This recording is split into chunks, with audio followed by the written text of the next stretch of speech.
स्वागत है आपका मेरे चैनल में। जैसा कि हम सब जानते हैं कि लॉकडाउन है, सारे स्कूल बंद हैं, लर्निंग रुकी हुई है। आपकी लर्निंग ना रुके इसलिए मैं एकदम बढ़िया तरीके से लेसन एक्सप्लेनेशन लाया हूँ हमारे 10th क्लास के चैप्टर लाइफ प्रोसेसेस की। इस वीडियो में आपको पूरा समझाया जाएगा। वीडियो एंड तक देखिए, लाइक करें, सब्सक्राइब करें और शेयर करें। सो फ्रेंड्स, लाइफ प्रोसेसेस, आप क्या समझते हैं इस वर्ड से? Life processes, all living thing that perform certain life processes, मतलब सारी चीज़ें जो लाइफ इस धरती पर जितने भी जीव हैं वो सर्टेन फंक्शंस को प्रेजेंट करते हैं, मतलब कि परफॉर्म करते हैं, जैसे कि growth, excretion, respiration, circulation etcetera. तो ये सारे जो प्रोसेस हैं जो हमें जीने के लिए एक लिविंग ऑर्गेनिज्म के द्वारा करे जाते हैं, उन सबको हम लाइफ प्रोसेसेस बोलते हैं। इसकी डेफिनेशन की तरफ देखते हैं। The basic functions performed by living organism for their survival and body maintenance are called life processes. Friend, इसका बेसिक मीनिंग ही ये है कि एक प्राणी, मतलब एक लिविंग ऑर्गेनिज्म के द्वारा उसके जीने के लिए और बॉडी मेंटेन करने के लिए जो प्रोसेस किए जाते हैं उसे लाइफ प्रोसेसेस होते हैं। जैसे कि some life processes are nutrition, एक nutrition, respiration, transportation, excretion etcetera, ये मेन लाइफ प्रोसेसेस हैं। और बहुत सारे और भी होते हैं जैसे रिप्रोडक्शन एंड मैनी मोर। आइए देखते हैं। Life process require energy which is provided by nutrition. आगे हम न्यूट्रिशन के बारे में पढ़ेंगे।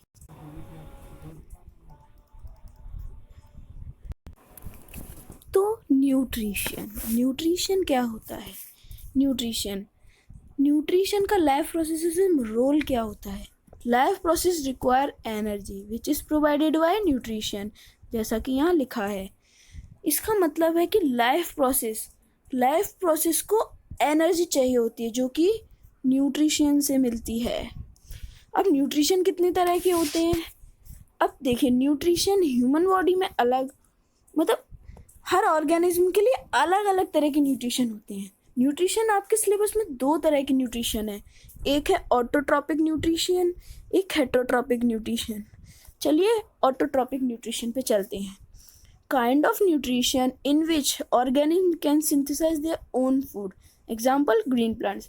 इसका मतलब सिंपल ये है कि जो लिविंग ऑर्गेनिज्म अपना खाना, मतलब अपने न्यूट्रिशन, मतलब अपने जीने के लिए जो खाना खुद बनाते हो, उनको हम कैटेगराइज करते हैं ऑटोट्रॉपिक न्यूट्रिशन में, जैसे कि ग्रीन प्लांट्स। अब दूसरा है हेटरोट्रॉपिक न्यूट्रिशन।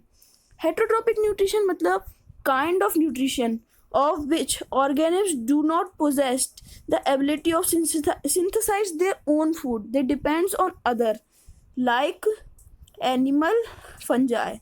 इसका सिंपल मीन ये होता है फ्रेंड्स कि जो लिविंग ऑर्गेनिज्म अपना खाना खुद नहीं बना सकते, वो दूसरों पे डिपेंड होते हैं, उनको हम हेटरोट्रॉपिक न्यूट्रिशन में कैटेगराइज्ड करते हैं।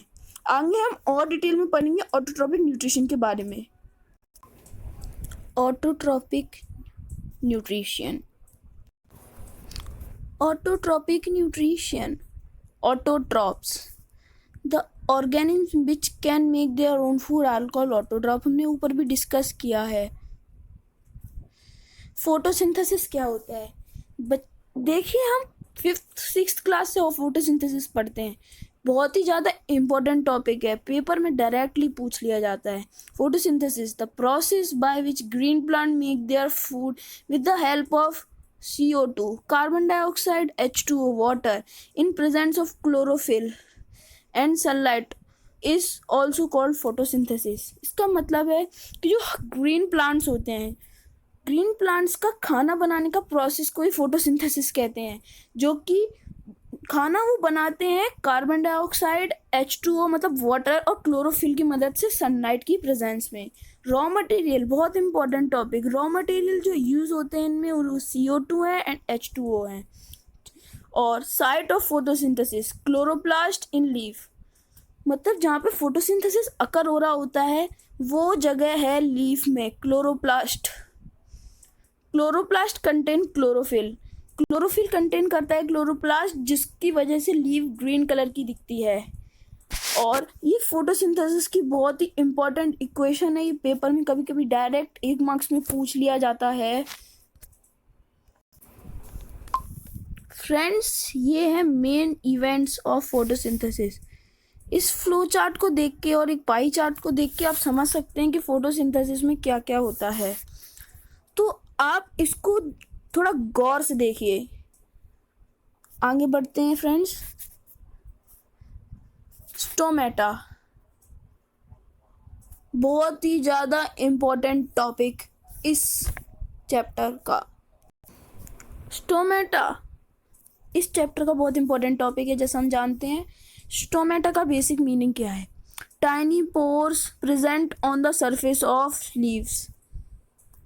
मतलब इसका सिंपल सा है, स्टोमेटा बहुत ही छोटे छोटे पोर्स होल्स होते हैं सरफेस ऑफ द लीफ के सरफेस पर। फंक्शन क्या प्रेजेंट करते हैं? स्टोमेटा का बहुत ही ज़्यादा मेन फंक्शन होता है जो कि वो करते हैं प्लांट्स के लिए, like exchange of gases O2 CO2। मतलब स्टोमेटा में O2 मतलब ऑक्सीजन अंदर आता है और कार्बन डाइऑक्साइड बाहर जाता है, और ये ट्रांसपिरेशन करते हैं। ट्रांसपिरेशन मतलब loss of large amount of water vapour during transpiration and help us to flow award.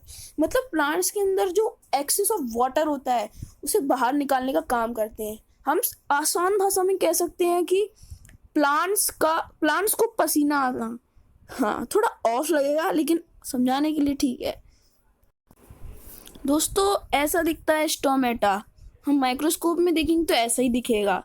इसमें देख लीजिए, ये जो डॉट्स हैं इन्हें हम क्लोरोप्लास्ट कहते हैं। ये स्टोमेटा पोर होता है। ये जो बीच में जो गैप दिख रहा है वो, और इसके साइड में जो किडनी बीन शेप चीज़ें दिख रही हैं उसको गार्ड सेल्स कहते हैं। जब गार्ड सेल्स में वाटर भर जाता है तो स्वेल हो जाते हैं, तब स्टोमेटा पोर ओपन हो जाता है। और जब गार्ड सेल श्रिंक होते हैं, जब उनमें पानी नहीं होता, तो स्टोमेटा पोर बंद हो जाता है। आगे देखिए। आगे हम रुक करते हैं हेटरोट्रॉपिक न्यूट्रिशन की तरफ। हेटरोट्रॉपिक न्यूट्रिशन, जैसा हमने बताया था कि जो ऑर्गेनिज्म खुद का खाना नहीं बना सकते वो दूसरों पे डिपेंड होते हैं। ये 3 कैटेगरी में कैटेगराइज्ड किया गया है। पहला होलोजोइक, सैप्रोफिटिक एंड पैरासिटिक। सबसे पहले होलोजोइक को देखते हैं। Holozoic animal take in solid food and breaks down it inside the body. मतलब ऐसे जीव जो ऐसे लिविंग ऑर्गेनिज्म जो बाहर से एकदम सॉलिड फूड लेते हैं, सिंपल फूड नहीं लेते हैं, और ब्रेक डाउन अंदर करते हैं, जैसे कि amoeba and animals. Saprophytic organism feed on dead and decaying matter. मतलब ऐसे ऑर्गेनिज्म जो मरी हुई चीज़ें खाते हैं, एग्जाम्पल फंगाई। पैरासिटिक में ऐसे ऑर्गेनिज्म जो किसी होस्ट की बॉडी के अंदर रहते हैं, जैसे कि जिस किसी के अंदर रहते हैं और वो उसका न्यूट्रिशन लेते हैं। एग्जाम्पल कस्क्यूटा किसी भी पेड़ की झाड़ी पर उगाता है और वो उस प्लांट का न्यूट्रिशन लेता है इसमें। और आगे देखते हैं, इस चैप्टर का एक और बहुत ही महत्वपूर्ण topic important, nutrition in animals. Nutrition in animals में से पेपर में से सबसे ज़्यादा आता है। न्यूट्रिशन इन एनिमल्स, इसमें बहुत सारी स्टेजेस होती हैं, जैसे कि ingestion, digestion, absorption, assimilation, egestion. ये सारी स्टेजेस को एक एनिमल परफॉर्म करता है ये अपने एनर्जी को पाने के लिए। तो आगे देखते हैं अमीबा में न्यूट्रिशन कैसे होता है। अमीबा अपना फूड कैसे लेता है और उसे कंज्यूम करके उसका वेस्ट बाहर कैसे निकालता है। न्यूट्रिशन इन अमीबा, इसमें हम देख सकते हैं ये अमीबा है, ठीक है, और ये फूड है। ये 4 स्टेप्स हैं जिससे एक अमीबा अपने लाइफ प्रोसेसेस को करने के लिए एनर्जी लेता है। इसमें फूड पार्टिकल अमीबा की करीब में है। फिर अमीबा फूड को कैप्चर करने के लिए एक वैक्यूल टैप बनाता है, मतलब उसको पसीडोपोडिया नहीं सीडोपोडिया कहते हैं। फिर वो अंदर ही डाइजेस्ट करता है, जैसे कि हमने ऊपर देखा, वो सिंपलर फूड अंदर बनाता है और इसके बाद वो वेस्ट मतलब बॉडी से बाहर निकाल देता है। Amoeba has holozoic nutrition. The solid food particles are ingested which is react with enzyme and digested. It is an omnivore. Amoeba एक होलोजोइक न्यूट्रिशन वाला प्राणी है।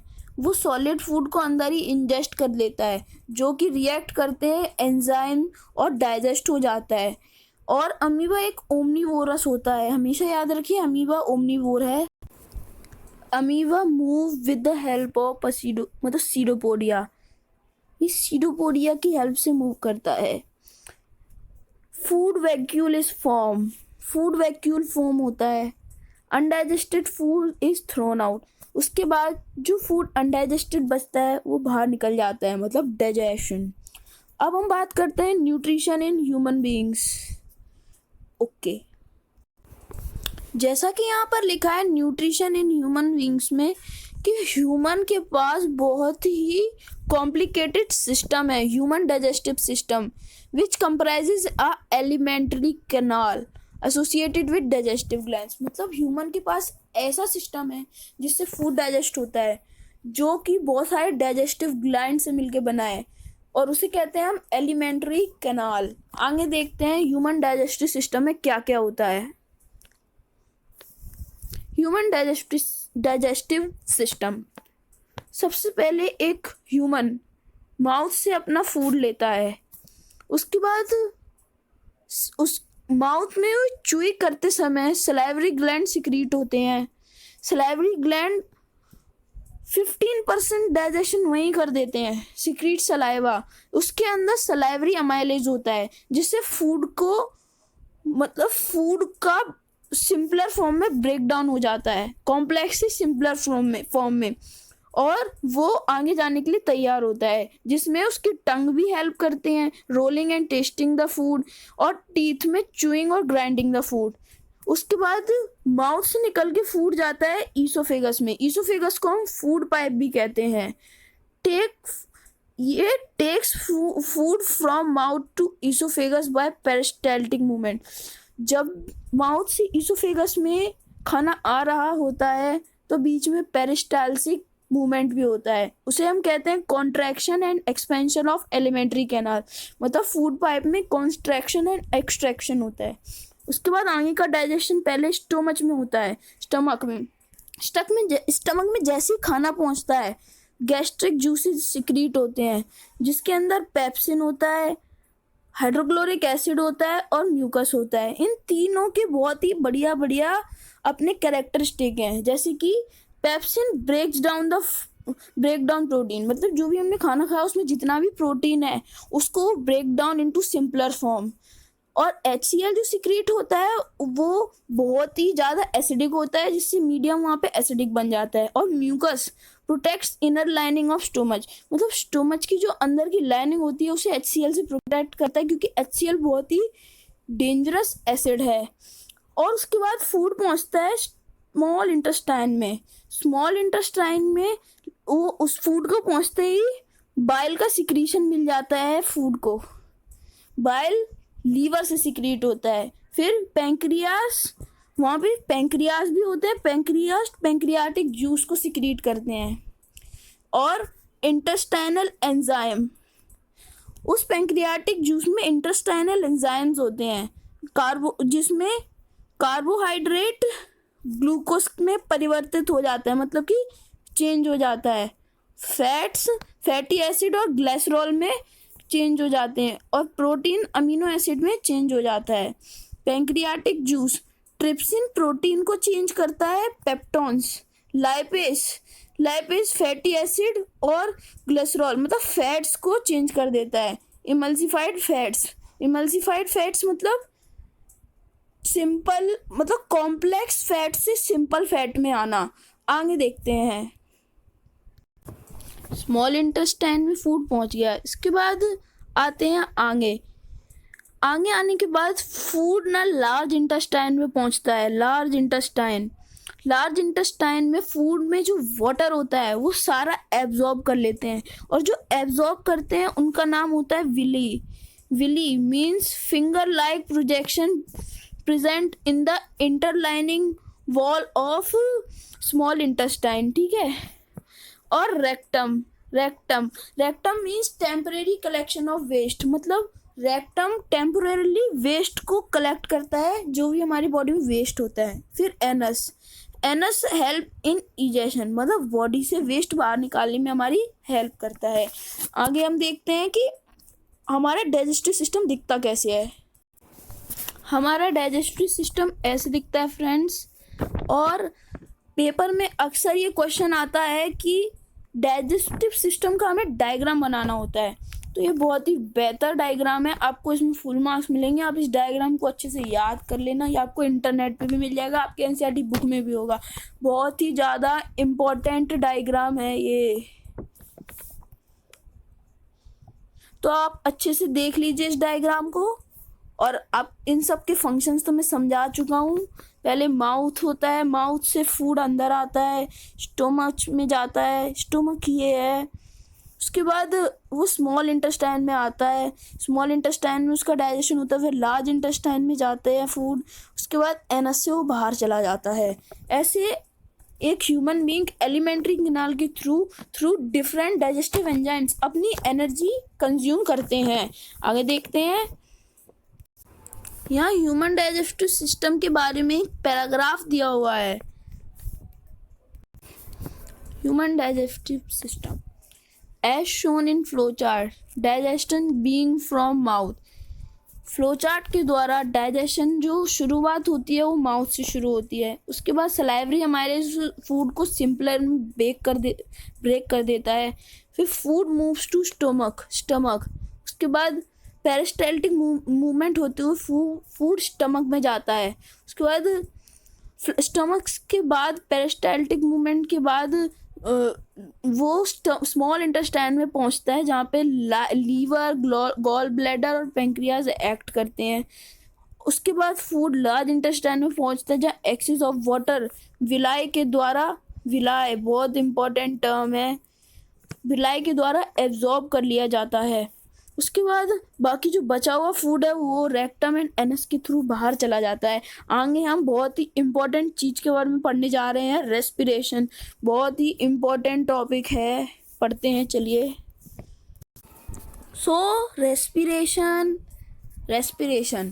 It is an process in living organism involving the production of energy, typically with the intake of oxygen and release of carbon dioxide, oxygen through oxidation of complex organic substance। इसका basic मतलब यही है friends कि जब हम सांस लेते हैं, रेस्पिरेशन ऐसा प्रोसेस है जब हम सांस लेते हैं मतलब इनटेक ऑफ ऑक्सीजन, और हम सांस बाहर छोड़ते हैं मतलब मतलब रिलीजन ऑफ कार्बन डाइऑक्साइड, और उससे जो हमारा बॉडी एनर्जी लेता है उस प्रोसेस को हम रेस्पिरेशन कह सकते हैं एक तरीके से। तो आइए हम देखते हैं कि रेस्पिरेशन में क्या क्या होता है। रेस्पिरेशन में गैसियस एक्सचेंज, मतलब गैसेस एक्सचेंज आपको पता ही है, ऑक्सीजन अंदर आता है, कार्बन डाइऑक्साइड बाहर चला जाता है। Breakdown of simpler food in order to release energy inside the cellular respiration मतलब breakdown of simpler food in order to release energy, simpler food को ब्रेक डाउन करना in order to release energy के लिए। अब breakdown of glucose by various pathways पढ़ेंगे हम। Breakdown of glucose by various pathways मतलब glucose का breakdown अलग अलग कंडीशन में कैसे होता है, तो समझ लीजिए। ये पाई चार्ट आपको एनसीईआरटी में भी मिल जाएगा। तो देखते हैं। ग्लूकोज, ये सिंपल ग्लूकोज है। ग्लूकोज मतलब आपको एनर्जी मिली। उसके बाद साइटोप्लाज्म जो हमारे सेल्स के अंदर होता है उसमें ये पायरुविक एसिड और पायरुवेट प्लस पायरुविक एसिड और एनर्जी में कन्वर्ट हो जाता है। अब डिफरेंट स्टेजेस होती हैं। अगर आपको ऑक्सीजन मिली है तो ये ethanol plus CO2 plus energy में कन्वर्ट हो जाएगा। अगर आपको इनसफिशिएंट एनर्जी नहीं मिली, जैसे मतलब कम ऑक्सीजन मिली है, तो लैक्टिक एसिड प्लस उसमें क्या कहते हैं तब्दील हो जाएगा, मतलब चेंज हो जाएगा। और प्रेजेंस ऑफ ऑक्सीजन मतलब माइटोकॉन्ड्रिया में होता है, उसमें वो CO2 प्लस वाटर में कन्वर्ट हो जाएगा। सॉरी फ्रेंड्स, ये गलत हो गया थोड़ा। एब्सेंस ऑफ ऑक्सीजन मतलब ऑक्सीजन ना मिल पाने के कारण, ऑक्सीजन मिल पाने के कारण नहीं, जो फ्रेगमेंटेशन में होता है ईस्ट में। आगे हम रेस्पिरेशन पढ़ते हैं। रेस्पिरेशन बेसिकली दो तरह के होते हैं, एरोबिक एंड एनारोबिक।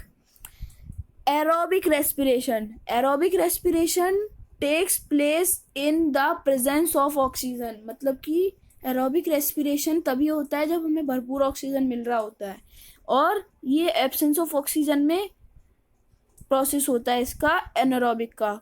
उसके बाद इसके एंड प्रोडक्ट्स क्या होते हैं, CO2 एंड H2O। मतलब एनारोबिक रेस्पिरेशन होने के बाद क्या मिलता है हमें, कार्बन डाइऑक्साइड एंड वाटर। और इसके एंड प्रोडक्ट्स क्या होते हैं, मतलब एनारोबिक रेस्पिरेशन होने के बाद एंड प्रोडक्ट्स क्या होते हैं, अल्कोहल और लैक्टिक एसिड। और एरोबिक रेस्पिरेशन में ज़्यादा एनर्जी मिलती है हमें, 38 ATP, एडेनोसिन ट्राइफॉस्फेट 38। और इसमें लेस एनर्जी मिलती है 2 ATP। ATP means adenosine triphosphate. आगे देखते हैं ह्यूमन रेस्पिरेटरी सिस्टम कैसा होता है। तो ये देखते हैं human respiratory system means passage of air through the respiratory system. मतलब एक पैसेज होता है जिससे हम एनर्जी अपनी कंज्यूम करते हैं बॉडी के लिए। सबसे पहले हमें ऑक्सीजन एनवायरनमेंट में होती है जो नॉस्ट्रिल से लेते हैं हम। उसके बाद ये नेसल पैसेज से होते हुए nasal cavity, pharynx, larynx, trachea, bronchi, lungs के through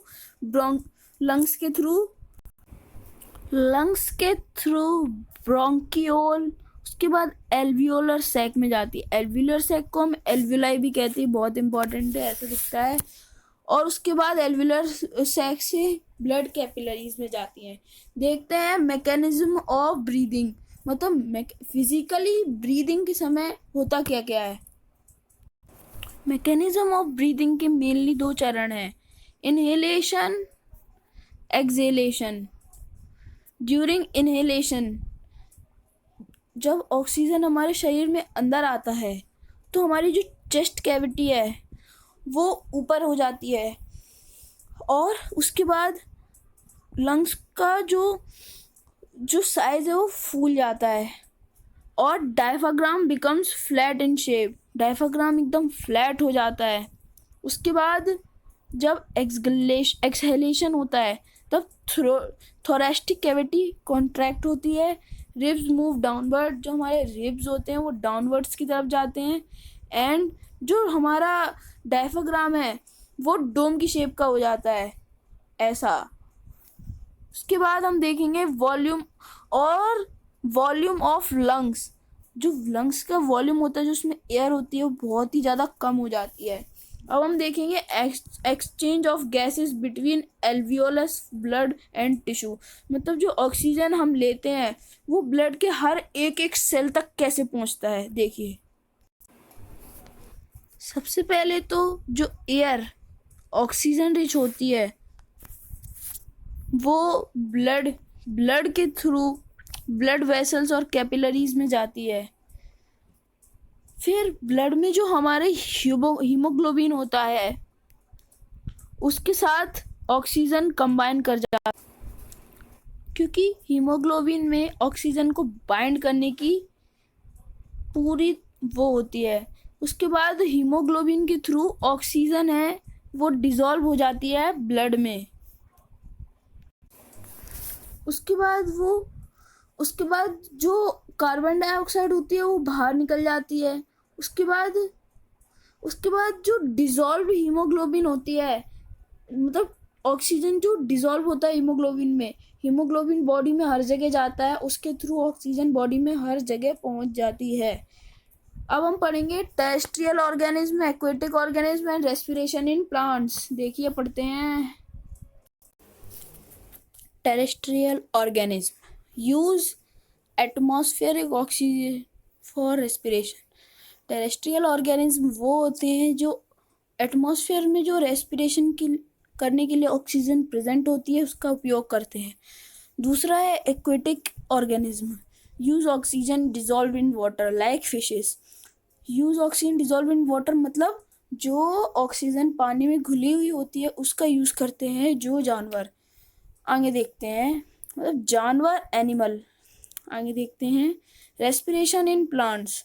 respiration in plants means plants अपने को एनर्जी देने के लिए कैसे एनर्जी देते हैं, उस मतलब इसका प्रोसेस क्या होता है। Respiration in plant is simpler than respiration in animal. इसका मतलब है रेस्पिरेशन जो प्लांट्स में होता है वो एनिमल से बहुत ज़्यादा सिंपलर है।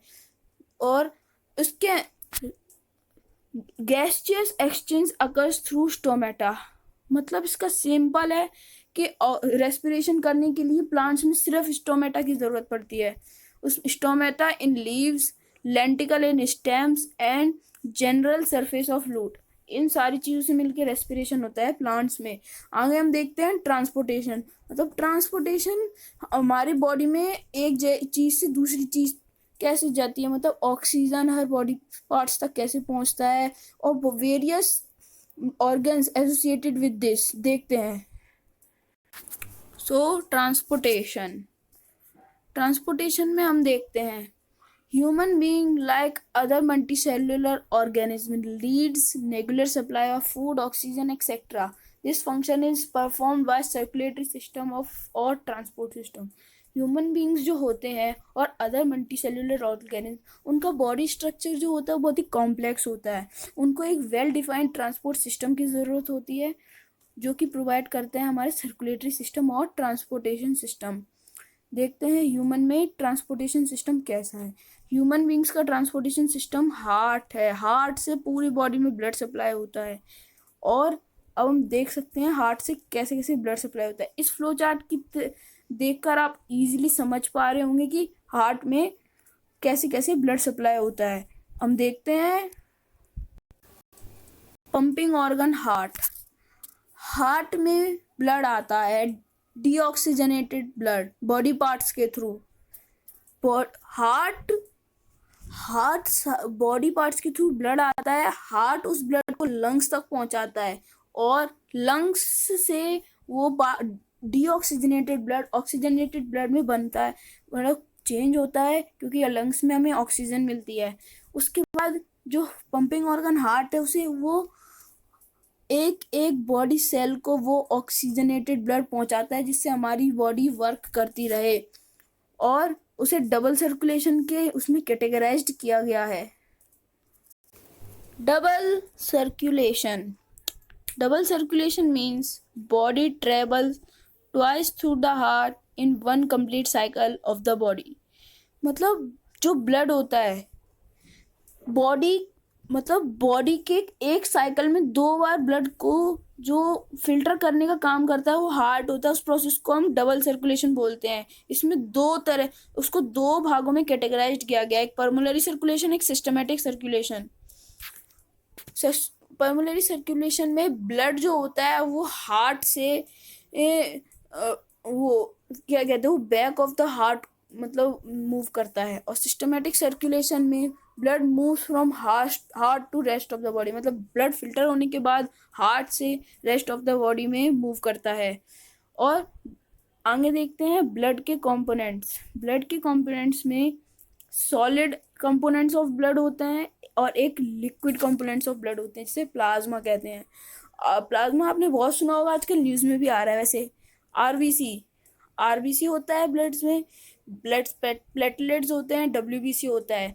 प्लाज्मा एक येलोइश फ्लूइड होता है जो कि ब्लड में 90% होता है, और ये बहुत ही ज़्यादा फंक्शंस को परफॉर्म करता है as a main component in blood. आगे हम देखते हैं लिम्फ। लिम्फ एक येलोइश फ्लूइड होता है, escape from blood capillaries. Blood capillary से एस्केप होता है इनटू द इंटरसेल्युलर स्पेस। अब हम देखते हैं blood vessels. Blood vessels human body में दो तरह की होती हैं, आर्टरीज और vein. Arteries carry blood, oxygenated blood from heart to part of the body except pulmonary artery. Arteries वो होती हैं जो ऑक्सीजनेटेड ब्लड कैरी करती हैं हार्ट से लेके सारे पार्ट्स ऑफ द बॉडी में, except pulmonary artery, pulmonary artery को छोड़ के। वेन होती है carry deoxygenated blood from body parts to heart except pulmonary vein. Pulmonary vein को छोड़ के डीऑक्सीजनेटेड ब्लड कैरी करती है सारी बॉडी से हार्ट तक। इस आर्टरी को ऑल्सो कॉल्ड डिस्ट्रीब्यूटिंग वेसल, ये डिस्ट्रीब्यूटिंग वेसल है। और vein also called collective vessel, ये कलेक्टिव वेसल है। Thick and elastic, artery thick और इलास्टिक होती है। Veins are thin and less elastic. Arteries valves absent, इसमें वेल्व्स प्रेजेंट नहीं होते हैं और वेन्स में वेल्व्स प्रेजेंट होते हैं। और आर्टरीज हमेशा डीप सिटेड होती हैं और वेन्स सुपरफिशियल होती हैं। एक्चुअली यही लिखा है वहाँ पर। अब हम देखेंगे transportation in plants. Transportation in plants, there are two main conducting tissue in plant which perform transportation in plant. तो दो तरीके के सेल टिश्यू होते हैं जो कि हमारे बॉडी में, मतलब हमारे प्लांट्स की बॉडी में कंडक्ट करते हैं ट्रांसपोर्टेशन को। Xylem and phloem. Xylem carries water and mineral from roots to other part of body. Xylem होता है वो वाटर और मिनरल्स ले जाता है रूट्स से other parts of the body of plants.